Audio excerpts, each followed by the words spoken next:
Bonjour Angela. Bonjour. Merci de m'avoir accueilli. Avec plaisir. Et merci d'avoir accepté aussi de témoigner dans le cadre de notre projet, Tamara la loi du cœur.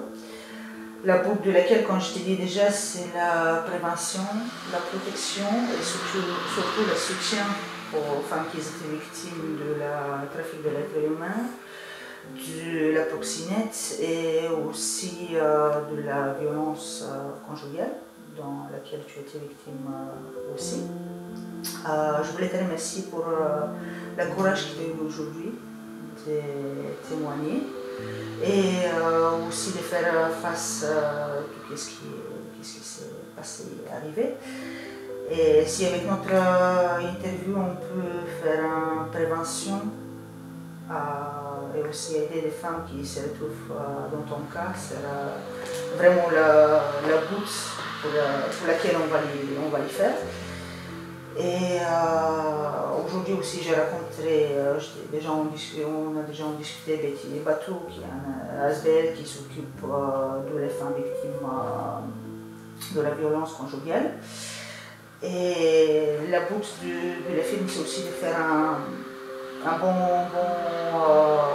collaboration avec tous ces gens-là pour qu'ils se prévenir au plus possible des femmes et surtout passer des messages, comment ils peuvent s'en sortir, comment ne pas tomber dans les mains des personnes comme ça, et aussi que la vie continue et il y a de belles choses pour la suite. Raconte-moi un petit peu ton histoire et qu'est-ce qui s'est passé. J'ai connu le père de ma fille en 1995, où j'étais fort heureuse. J'habitais à Wavre. Il m'a enlevé de ma ville. Il m'a mis, on a été habité dans un bled perdu, voilà, je ne citerai pas le nom. Déjà au début, ça a toujours été des crises de jalousie, possessif. Quelques mois après notre connaissance, il avait déjà levé la main 1 ou 2 fois sur moi. Et j'étais jeune et amoureuse, donc on se dit oh, il ne recommencera pas parce qu'il frappe et puis le lendemain il pleure, il s'excuse, il ne va plus jamais le faire, enfin, donc je suis tombée enceinte de ma fille en 1996 et étant enceinte de 7 mois, il m'a traîné dans le corridor par les cheveux, il m'a donné des coups de pied dans le ventre. Malgré ça, je suis quand même restée avec parce que la peur. On est jeune, on a peur, mais parce que c'était toujours des menaces. Et si tu t'en vas, tu verras pas ta fille. Et comment je vais dire, toujours me dénigrer aussi.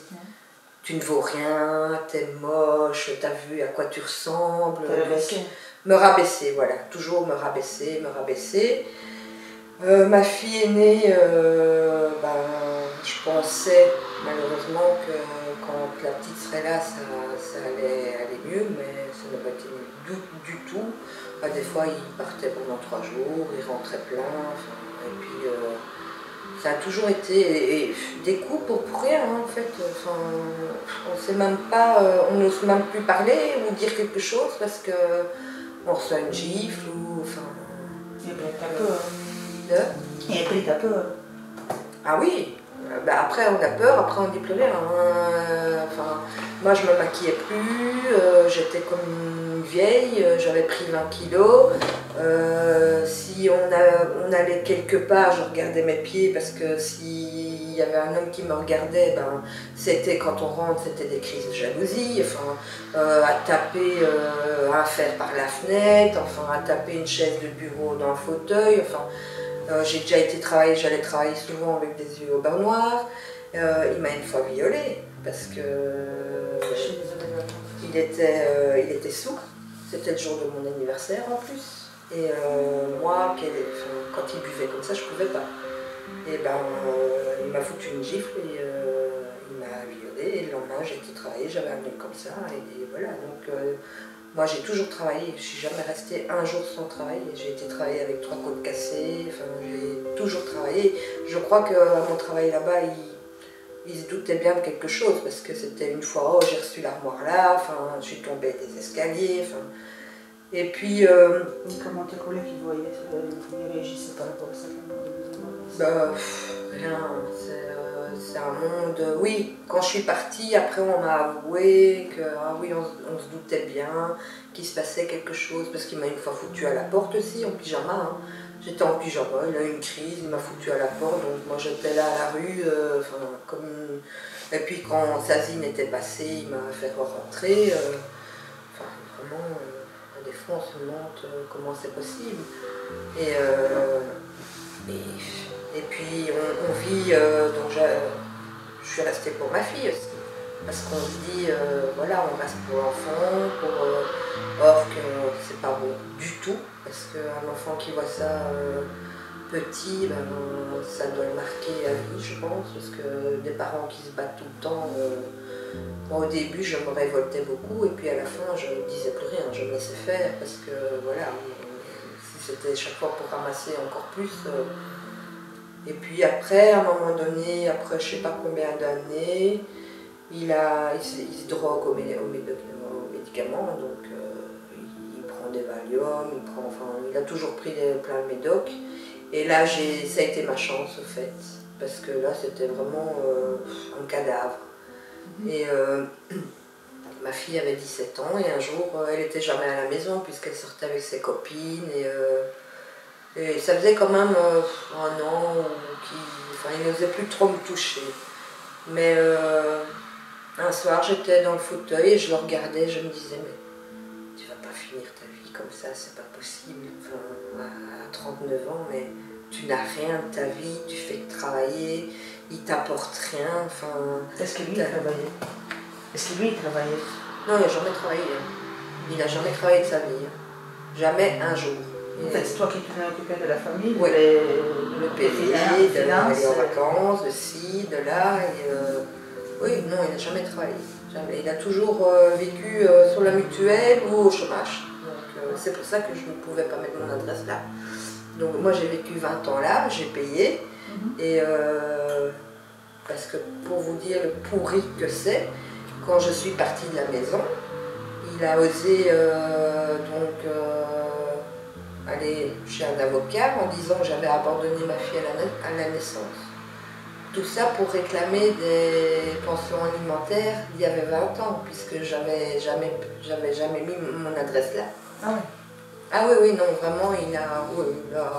Heureusement, j'ai su prouver que je payais le loyer, l'électricité, donc ça a été réduit à la peine où moi je suis partie, quoi, pour la pension alimentaire, en 2013. Sinon, oui, enfin vraiment des coups tordus comme ça. Donc il avait été dit, il a même fait écrire à ma fille nette comme que j'avais abandonné ma fille à la naissance. Or que c'est pas vrai. Donc ça j'ai su quand même prouver que, parce que dans le village, c'est moi qui allais payer le loyer chez la propriétaire, enfin tout le monde savait qu'on vivait ensemble, quoi, mais j'ai jamais mis mon adresse là. Donc voilà, et puis il est arrivé qu'un soir, c'est là que je suis partie parce qu'il est venu m'étrangler dans le lit tant que je dormais. Donc j'ai crié, ma fille s'est interposée et là je me suis dit il faut que... Ta fille elle avait 17 ans à ce moment-là. 17 ans à ce moment-là. Donc c'est elle qui nous a séparés et le lendemain je me suis dit il faut que je parte parce que ou je vais le tuer ou il va me tuer. Et je suis partie du jour au lendemain sans rien. Ni une fourchette, ni rien. Et ma fille est restée avec lui parce que il a fait, oui, il est malheureux, qu'il allait se suicider, qu'il ne savait pas vivre sans sa fille, que moi j'étais la méchante, enfin. Et en fait, il a menacé ta fille qui va se suicider si elle vient avec toi. Ouais. Donc il ne supportait pas au début. On travaillait encore ensemble, ma fille et moi, parce que je travaillais dans le village, on travaillait ensemble. On s'est vu quelques fois, on a été manger 1 ou 2 fois et c'était 20, 30 coups de téléphone sur la soirée. Donc je sais que quand elle rentrait, elle était questionnée mais pendant des heures. Et il ne supportait pas le fait que je la voie. Pour lui, c'était insupportable. Et ma fille m'a dit écoute, je vais rester avec papa parce qu'il en a besoin, mais je sais que toi, tu vas t'en sortir. Donc, alors là, elle a pris la décision de rester avec ouais. Elle avait 17 ans, donc moi, je n'ai pas voulu commencer à aller chez une assistante sociale pour... ça rimait à rien. Donc je l'ai laissée, et, mais je crois qu'elle en a vu aussi beaucoup des vertes et des pas mûres, parce que ma voisine m'a une fois raconté qu'elle a dû le ramasser dans le jardin parce qu'il ne tenait plus debout. En plus, il roule en voiture comme ça, il prend 15 Valium par jour. Enfin, il a déjà failli tuer un enfant quand j'étais avec lui. Il a eu un retrait de permis et tout. Et pendant tout ce temps-là, tu n'as pas cherché l'aide des institutions, à la police, à quelqu'un? Non, tant que j'étais avec lui, non, jamais, parce que personne ne savait, ni ma famille, personne. Quand je l'ai quitté il y a 7 ans, enfin 8 ans maintenant, là j'ai été à la police parce que, déjà il faut savoir que quand je suis partie de la maison, comme j'avais rien, j'ai été logée chez une collègue où il a massacré toute sa voiture à la batte de baseball. Donc là, à ta collègue? Oui, à ma collègue. Donc là, on a appelé la police qui sont venus constater. Et on l'avait vu par la fenêtre, donc on n'a pas osé sortir parce qu'on s'est dit on va se prendre un coup de batte de baseball, c'est bon. Donc la police a été chez lui, ils ont dû le menotter parce qu'il était dans un état de rage pas possible. Et là, ma collègue m'avait dit, écoute, j'étais en train de travailler, et le lendemain, elle m'avait dit, tu dois absolument aller voir le policier, il veut te voir, quoi. Il veut que tu portes plainte contre lui. Et moi, j'ai dit non, parce que il y a toujours cette peur qui est là. Et pour finir, j'ai quand même porté plainte. C'est quoi exactement ta peur, la peur de... Ben parce qu'il me suivait partout. Donc moi, quand je suis partie de la maison, ma collègue... elle habitait à, je sais pas, 1 kilomètre à pied, je vais dire, donc je faisais le trajet à pied, il me suivait en voiture, et il commençait à me gueuler dessus, et tu vas monter maintenant dans la voiture, non, c'est vraiment la peur, on a toujours peur, on a peur de tout en fait. Et tu as décidé de porter plainte, est-ce que... Ouais, donc j'ai porté plainte, puis j'ai trouvé un logement ici à Wavre, et il m'a, pendant 2 ans, il m'a harcelé. 2 ans. Tous les jours, elle était devant ma porte. Une fois, pour sortir le matin pour aller travailler, il était devant ma porte. Donc j'appelais les flics. Une fois, pour rentrer du travail, il était devant ma porte. Donc chaque fois, j'appelais les flics tout le temps. J'étais tout le temps occupée à appeler la police. Et alors il disait à la police, oui, c'est une folle, elle a abandonné sa fille, même les policiers rigolaient avec lui. Puis ils ont pris mon GSM pendant 24 heures parce que sur je sais pas moi, 2 heures, il m'avait envoyé 50 SMS. Avec c'était un menace psychologique aussi. Oui, c'est ça, menace de mort.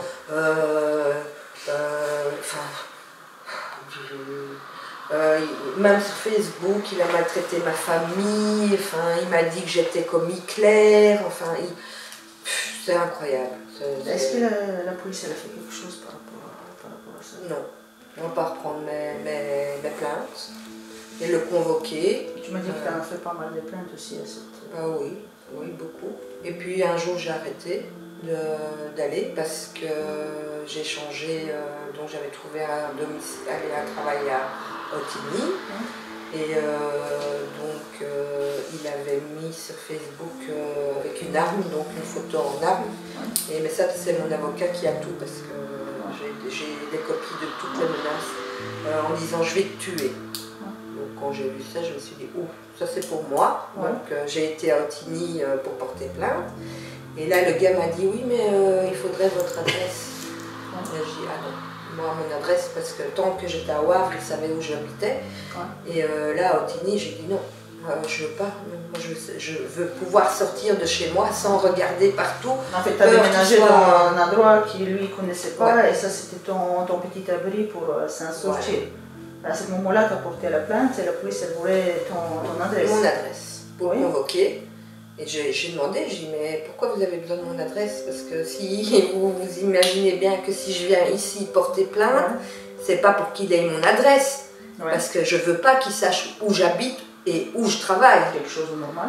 Et le monsieur m'a dit, ah non, mais vous êtes obligé de donner votre adresse. J'ai dit, eh ben tant pis, je porterai pas plainte. Et depuis ce jour-là, je n'ai plus jamais porté plainte. Parce que... Et il n'y en a pas un côté anonyme dans... Non, on est obligé de donner son adresse. Ça, je trouve que ce n'est pas... Maintenant, peut-être qu'avec les années, ça a changé, je ne sais pas. Moi, ça fait maintenant 7 ans, donc oui, ça fait 3 ans. Mais je n'ai... Voilà. Mais maintenant, il peut venir, j'ai plus peur. Hein. Maintenant, je sors quand je veux, je fais ce que je veux, et qu'ils viennent une fois devant ma porte. Hein. J'appelle même pas les flics, moi. Hein. Je n'appelle même pas la police. Je le tue direct. Parce que j'ai vraiment de la haine et je n'ai plus peur de lui. Et ça, c'est ça qui est très dangereux. Qu'est-ce qui s'est déclenché cette changement? C'était quoi Je ne sais pas. Je ne sais pas. Du jour au lendemain, ça de la peur à la haine qui t'a...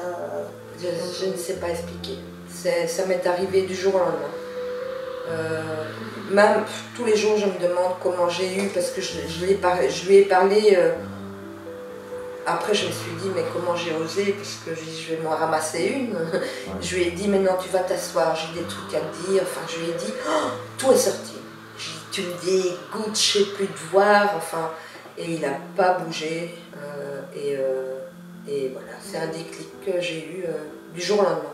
En fait, dans le jour quand tu as eu cette déclic et tu t'es mis face à lui, contre lui, avec tes forces, est-ce qu'il a réagi à ce moment-là? Ah, lui, il est resté bouche bée, hein. Il n'a pas dit une parole, il m'a juste dit « je sens la haine dans tes yeux ». Il m'a regardé comme si il avait vu un ovni, quoi. Il n'a pas bougé, hein. Je crois que s'il aurait bougé, ce jour-là, il serait mort. Parce que je lui avais dit, hein, lève-toi seulement, touche-moi encore une fois, je te fous le couteau dans ta panse. Comme ça, mot pour mot. Il n'a pas bougé. Et après, je suis partie. Et comment tu fais face à ça aujourd'hui? C'est pas évident parce que c'est pour ça que allez, je suis très contente de témoigner parce que je voudrais aider aussi ces femmes qui sont encerclées par la peur et qui restent pendant des années. Moi, je suis restée 20 ans comme ça. Et après, pour se reconstruire, c'est pas évident.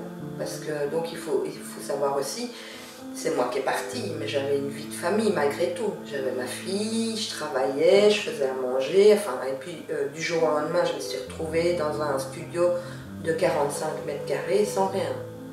Sans rien. Et j'avais plus rien. Enfin, j'avais mon boulot, mais...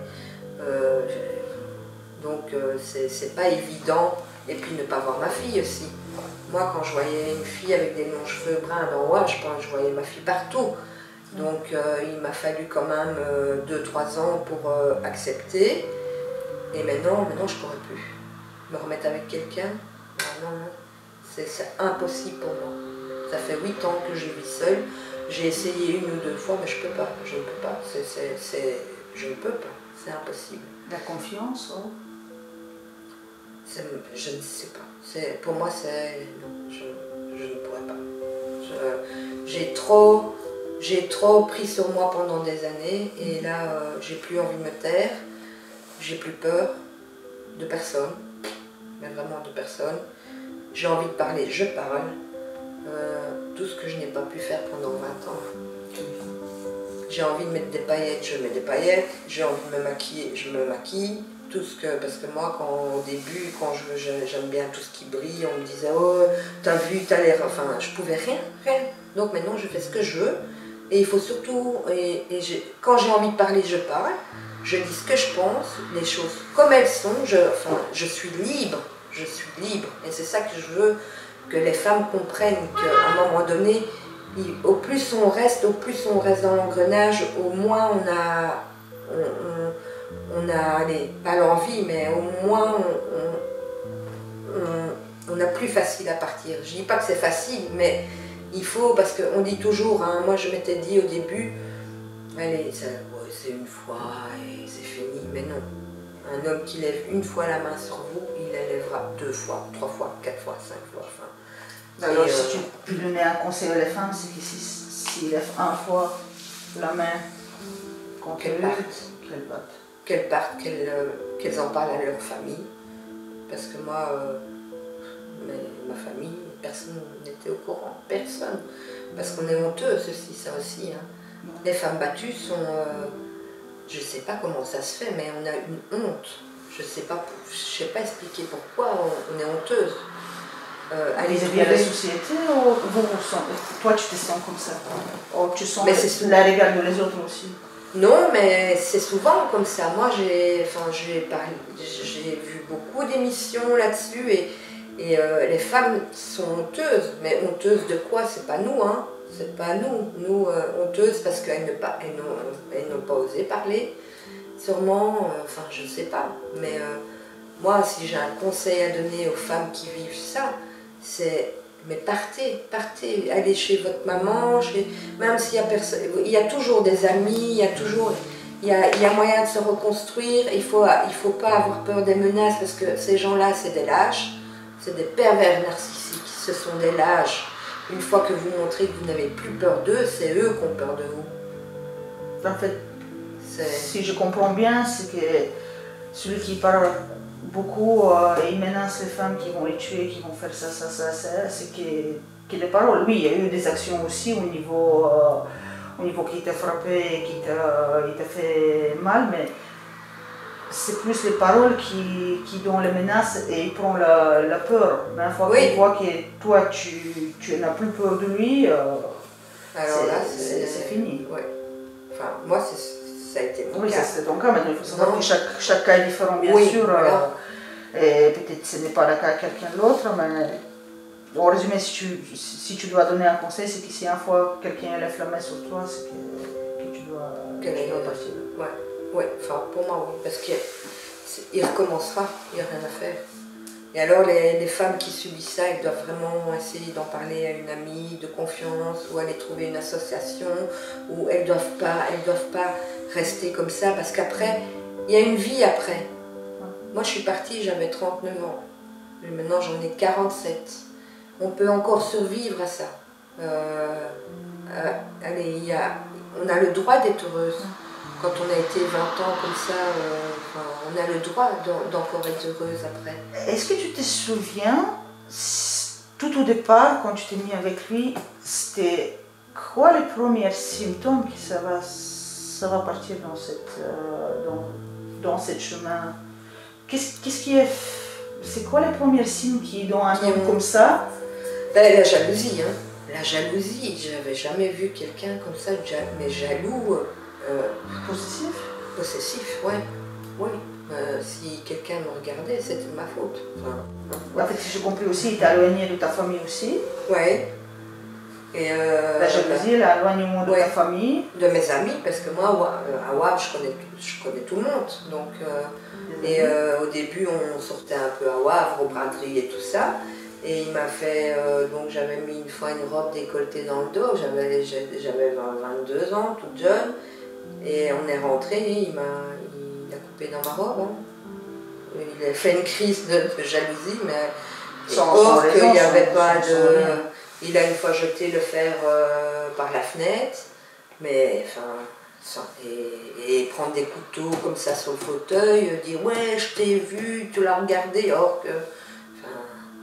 Et ici, maintenant, les gens, enfin, tous mes amis savent bien comment il est. C'est pour ça que j'ai pas peur de témoigner, parce que je sais, mes amis savent comment il est, ma famille savent comment il est, dans le quartier où je vivais, ils savent comment il est. Donc, j'ai pas peur de me montrer et de dire, voilà. Et mes amis savent qui c'est et savent que c'est vraiment une ordure. En fait, si je comprends bien, au départ, tu es éloigné de ta famille, de tes amis, et tu ne pouvais plus prendre soin de toi. Au niveau vêtements, t'es maquillée, etc. Des crises de jalousie. Et depuis là, progressivement, c'est parti vers la violence. Ouais. Le chantage. Le chantage, oui, la menace. Ouais. Aussi qu'il va se suicider, etc. Ouais. Est-ce qu'il est menacé de la famille aussi? Il a une fois frappé sur ma marraine. Parce que j'ai fait une fois une erreur, c'est pour ça qu'après j'ai plus donné signe de vie. Une fois, à Noël, il a fait une crise, mais c'était au tout début. Ma fille était toute petite, il a cassé le sapin, enfin je sais pas ce qu'il lui a pris. Et j'ai eu peur, j'ai téléphoné à ma marraine, et elle est venue, et il a frappé, il a foutu dehors, et elle est restée pendant des semaines avec son bras cassé, quoi.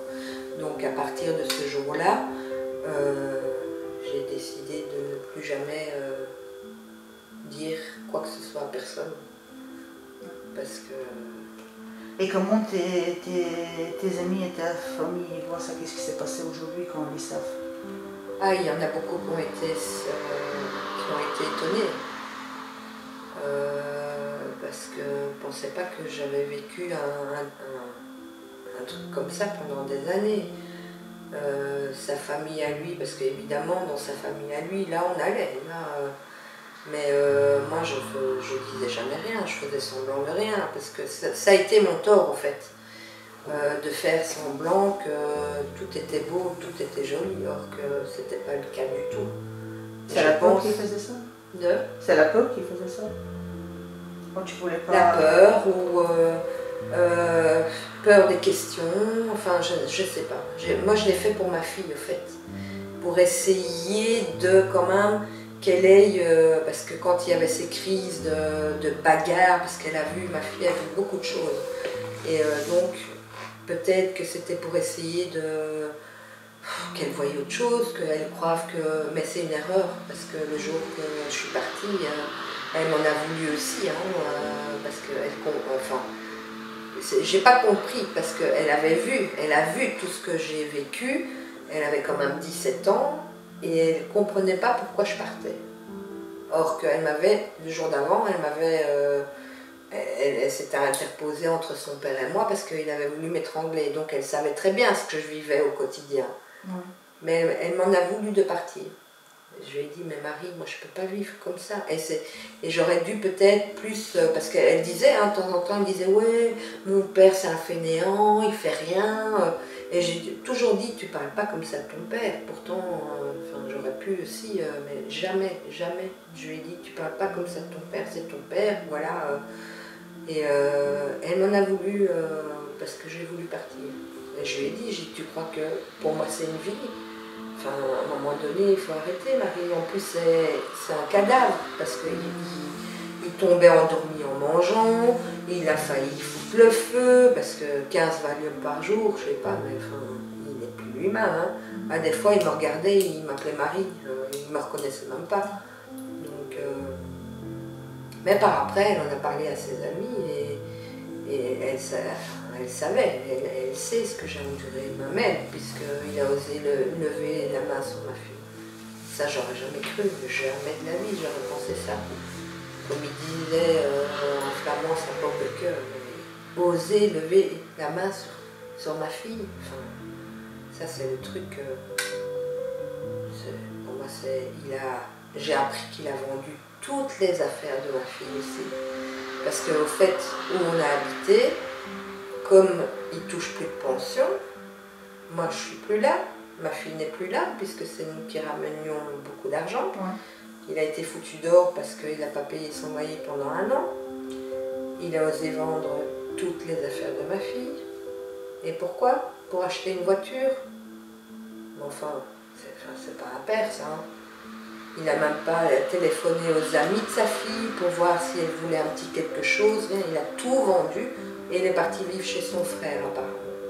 Parce qu'il m'en a fait aussi, quand je vais porter des fleurs sur la tombe de ma fille, 2 jours après, il n'y a plus rien, on a tout jeté. Et c'est lui, j'en suis sûre, c'est lui.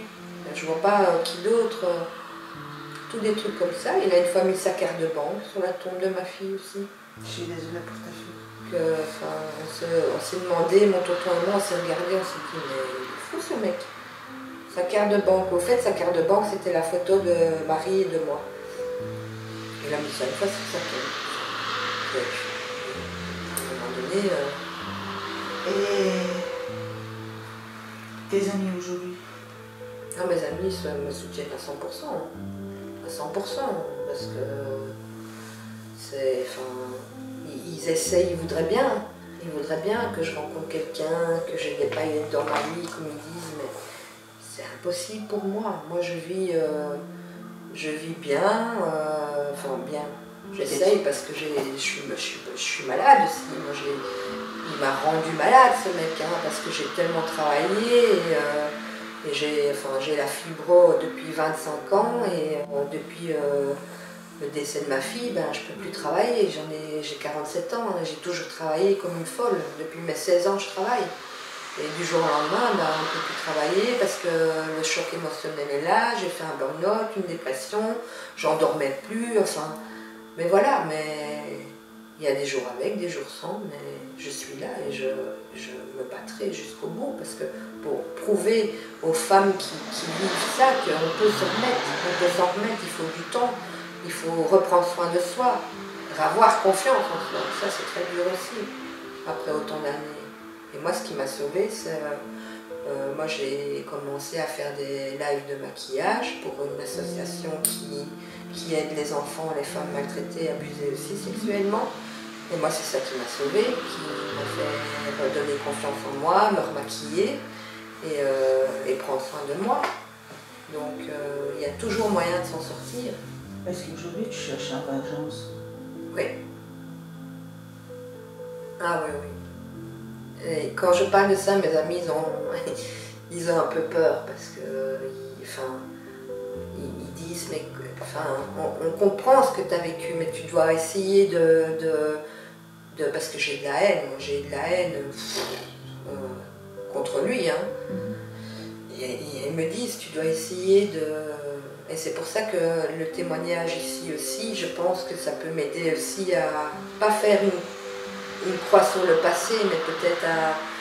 Déjà, mon premier souhait, c'est aider les femmes, mais peut-être m'aider moi-même aussi à travers ce témoignage, parce que on ne peut pas vivre comme ça dans la haine toute sa vie, on ne peut pas, mais moi, je ne peux pas pardonner, je ne peux pas oublier, c'est impossible pour moi, c'est impossible. Il m'a détruite ma jeunesse, tout. Peut-être ça te permettra aussi de... Bon, on peut jamais oublier, mais peut-être tourner la page et aller vers un meilleur venir. Mais je vais de l'avant, mais tourner la page, j'arrive pas. J'arrive pas. Je souhaite qu'un jour ça arrive. J'arrive pas. J'ai toujours... Il n'y a pas un jour où je pense à lui, parce que même moi, pour moi, je me dis, le jour qu'il sera mort, je serai tranquille. Alors là, je ne penserai peut-être plus à lui. Tantôt, avant qu'on commence cette interview, je t'ai dit que j'ai pensé la même chose comme toi, par rapport à celui qui m'a fait mal à moi avant dans l'époque, que les jours quand je vais attendre qu'il est mort, je serai heureuse ou contente, ou que je vais avoir ma vengeance. Et il y a 1 an et demi d'ici, j'ai appris qu'il est mort. Crois-moi que ça m'a rien fait. Ça m'a absolument rien fait. Je ne sais pas la raison pour laquelle, peut-être parce qu'on ne peut pas effacer les effets qu'ils ont se passé, ou peut-être que je sais que ce n'est pas bien de parler comme ça, qu'on cherche une vengeance qui est, entre guillemets, revivre ça, qu'est-ce que nous on a revu. Ouais. Mais sa mort, ça n'a absolument rien changé. C'est ce que beaucoup de mes amis disent. Moi, tous mes amis qui sont venus à l'enterrement de Marie, les amis de Wavre, qui ne l'avaient plus vue depuis 20 ans, m'ont dit t'inquiète pas qu'il meurt à petit feu. Oui, mais moi, c'est pas ça que je veux. Parce que lui, il n'est pas dans la réalité, puisqu'il est blindé de médoc, donc il ne sait même pas, je crois qu'il se lève, il ne sait même pas quel jour on est. Est-ce qu'il sait que sa fille est encore là ou pas? Enfin, il est tellement... Mais mes amis m'ont dit, là, il est en train de mourir à petit feu. Oui, et moi dans tout ça. Et qu'est-ce qui t'a fait tenir le coup aujourd'hui actuellement? Qu'est-ce qui te donne la courage? Ça, on me demande souvent. Surtout après le décès de ma fille, on m'a demandé souvent. Comment tu fais pour tenir le coup? Je sais pas. Franchement, je sais pas vous dire. Parce qu'à des jours, j'ai très dur, j'essaye. Je suis quelqu'un de positif hein, à la base. Il faut savoir que ma mère est partie, j'avais 12 ans, mon père était un alcoolique, donc déjà toute jeune, j'ai pas eu non plus vraiment l'enfance idéale, on va dire. Donc je me lève le matin et je me dis allez, on y va et quand ça va pas, bah, ça ira mieux demain. Le souci c'est que des fois avec ma fibro, je suis vraiment pas bien. C'est plus ça qui me... Enfin, parce que on se lève, on est vraiment dans des états... moi je suis sous morphine hein, maintenant, et c'est comme ça, un jour ça va pas, mais moi je suis quelqu'un à la base de hyperactif. Et maintenant c'est plus le cas. Et je mets toute mon énergie dans ce que je peux faire. Maintenant, il y a mes petits lives, et puis je vois que j'apporte du bonheur aux femmes. Moi, j'ai des femmes qui me suivent, qui me disent bonjour en message privé, que j'ai jamais vu, que je connais pas. Hein. Donc voilà, c'est... Et puis je me dis que j'ai ma fille là-haut qui me regarde et qui doit être fière de moi. Et voilà. Je suis donc, et si tu dois transférer un message à les autres femmes? C'est ça, le message qu'il faut partir. Dès que quelqu'un fait ça, il faut partir tout de suite. Il faut aller chercher de l'aide ou je ne sais pas, mais il ne faut pas rester comme ça. Parce qu'on se détruit à petit feu et après pour se reconstruire, c'est pas évident. Et si quelqu'un... S'il y a des femmes qui sont faibles, qui n'ont pas de caractère, comment elles vont faire pour se reconstruire après un truc pareil? Il faut avoir le courage de aller trouver sa famille, je sais pas, aller dans une association, il faut se dire, je sais que c'est pas évident, je le sais, je l'ai vécu, j'ai vécu pendant 20 ans dans la peur, mais à un moment donné, il faut se dire, allez, je prends mon courage à deux mains et je me barre. Maison, pas maison, enfant, pas enfant, il faut se barrer parce que c'est pas une vie. Parce qu'un jour, ça finit mal. Et c'est arrivé, hein, que soit la femme tue l'homme ou l'homme tue la femme, parce que ça arrive. Hein, moi, j'étais à deux doigts de le buter. Hein, il m'aurait encore touché une fois, je l'aurais descendu parce que je ne pouvais plus.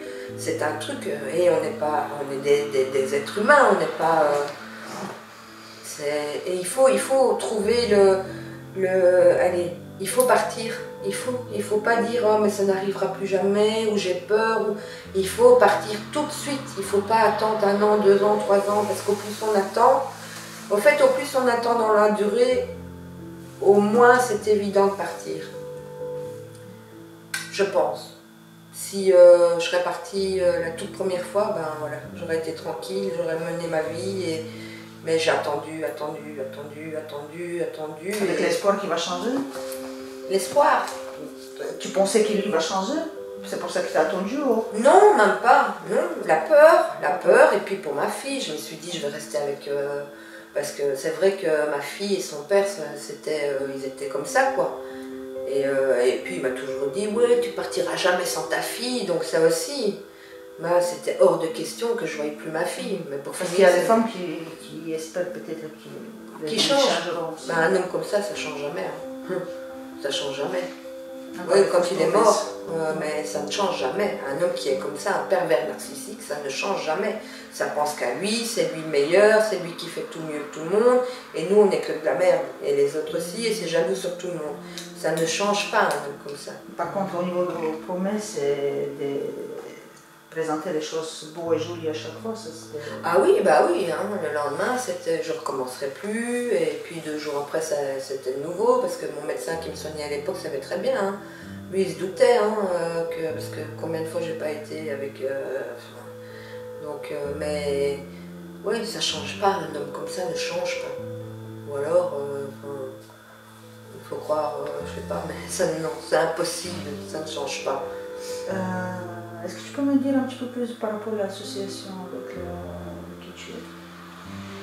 Mais ici, c'est une. Donc, je suis rentrée là-dedans après le deuxième confinement parce que donc, moi, je travaillais en restauration.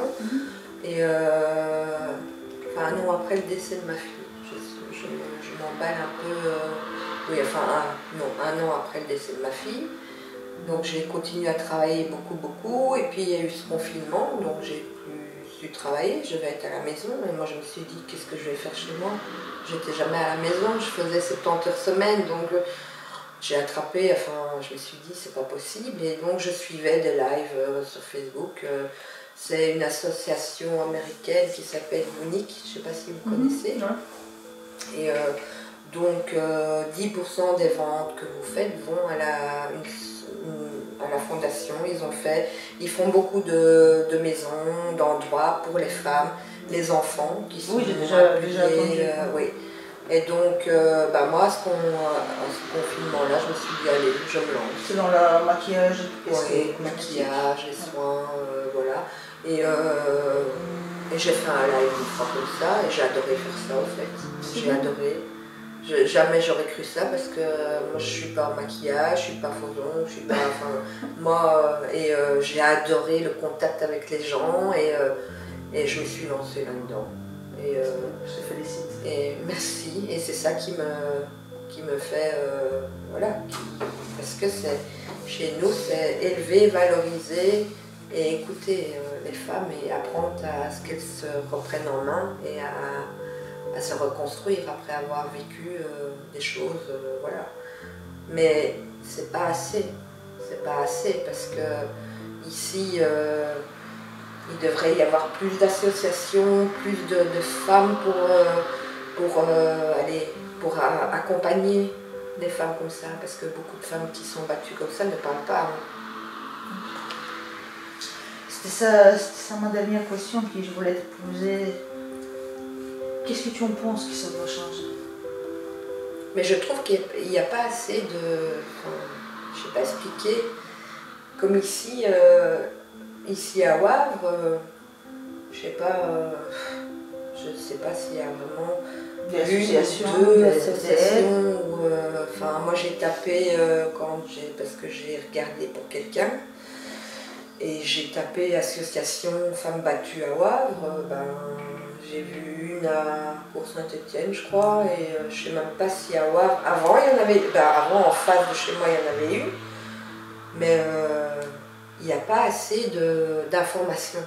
Ça devrait circuler plus sur Facebook par exemple, enfin, comme quand on disait si jamais vous êtes abusé ou vous avez des problèmes, mettez, enfin je sais plus, c'était un truc sur la main, et on devrait faire plus de trucs comme ça sur Facebook, parce que c'est Facebook, Instagram maintenant, voilà, mettre, je sais pas, enfin, il faudrait faire plein d'autres choses, parce qu'une femme qui est dans cet engrenage-là, si on ne va pas vers elle, elle va pas vers elle. Voilà, et la police...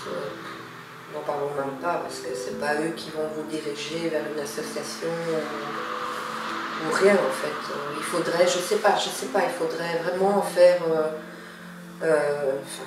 Par rapport à toi, il n'y en a pas assez d'informations, il n'y en a pas assez de soutien, il n'y en a pas assez d'associations. Non. Parce qu'il y a beaucoup de femmes qui sont dans ce cas-là, beaucoup, et qu'on ne sait pas, puisqu'il y en a beaucoup qui ne parlent pas. Et comment aider les femmes qui ne parlent pas? Pour ça, on doit aller vers elles. Enfin, pour ça, j'espère vraiment de tout mon cœur que notre interview d'aujourd'hui aidera les femmes qui n'arrivent pas à parler ou qui sont en train de subir la violence conjugale, ou des femmes qui ont... C'est assorti déjà, mais ils ont besoin d'un soutien. Et, comme j'en parlais avec des autres filles, créer un petit groupe autour de cette film de soutien entre nous. Oui, parce que on peut s'aider, on peut changer des idées, on peut trouver des solutions. Parce que aussi beaucoup de femmes ne partent pas parce que Moi, il faut savoir que quand j'étais avec lui, moi, j'avais pas de compte. Hein. C'est lui qui avait tout l'argent. Et c'est toi qui travaillais? Ah bah oui. Donc, les femmes qui sont dans ce cas-là, elles font quoi quand elles partent? C'est non rien. C'est ça aussi. Ou qui n'a pas de famille. Enfin, oui, moi je pensais, tantôt quand on parlait, j'en pensais à les femmes qui ont personne ici, ils n'ont pas de famille. Voilà, ils font quoi? Celui qui ne parle pas la langue, parce que je connais des femmes qui ne parlent pas français, parce que leur Mali il est interdit d'apprendre la langue, exactement à cause de la raison pour ne pas partir et ne pas trouver la aide. Donc elle est une femme qui n'a pas de frères et sœurs, ou qui n'a plus ses parents, elle fait quoi? Elle va où? Si elle veut partir, elle va où? Pour ça, je pense que c'est tout ça qu'il faut... Tout ce message et toute cette interview qu'on fera, j'espère qu'ils vont circuler au plus possible et donner l'aide à les femmes et surtout faire agir les femmes qui subissent quotidiennement et qui jusqu'à maintenant ils n'ont pas réussi de prendre le courage et de se mettre face à tout ça. Et en espérant qu'avec tous les messages qu'on va transférer, les institutions aussi vont faire quelque chose pour qu'il y ait beaucoup plus d'associations, beaucoup plus de soutien par rapport à toutes les femmes, comme dans ton cas, comme ça dans le cas de plusieurs femmes. Moi, je voulais te remercier pour ton courage. Merci, c'est avec plaisir. Je voulais te remercier aussi, vraiment, si je peux aider de faire cette interview. Ça, vraiment, moi, c'est ici. Et si je peux faire quoi que ce soit, vous pensez à moi, même pour aider ou pour n'importe quoi, mais voilà, j'ai l'occasion de peut-être aider quelqu'un et je pense que ton message déjà aujourd'hui va aider énormément de femmes. J'espère vraiment, parce que je trouve que voilà, il y en a beaucoup qui ne... Et surtout, partez. Il faut partir, il ne faut pas attendre des années comme ça, parce qu'après on attrape de l'âge et puis il faut beaucoup d'années pour reprendre confiance en soi, se reconstruire. Et un homme n'a pas le droit de faire ça. Non. C'est pas un humain, ça. C'est pas un humain. Donc, et vraiment, si on peut faire quelque chose pour ces femmes-là, vraiment, ça serait vraiment merveilleux, parce que je crois qu'il y en a beaucoup et qu'on ne le sait pas.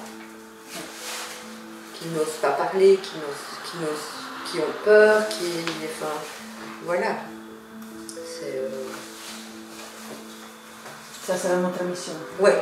Avec Tamara Laguerre et tout ce qu'on va faire autour de ce film. Je te remercie encore une fois. Avec plaisir, vraiment, ça m'a fait plaisir. À la prochaine, oui. Des autres choses qu'on mettra sur place pour qu'on puisse aider les femmes et toutes les victimes à tous ces gens-là. Oui, parce qu'elles ne méritent pas ça vraiment. Sans limite. Voilà. Je te remercie beaucoup. Merci à vous aussi, un grand plaisir. Et à la prochaine. À très vite.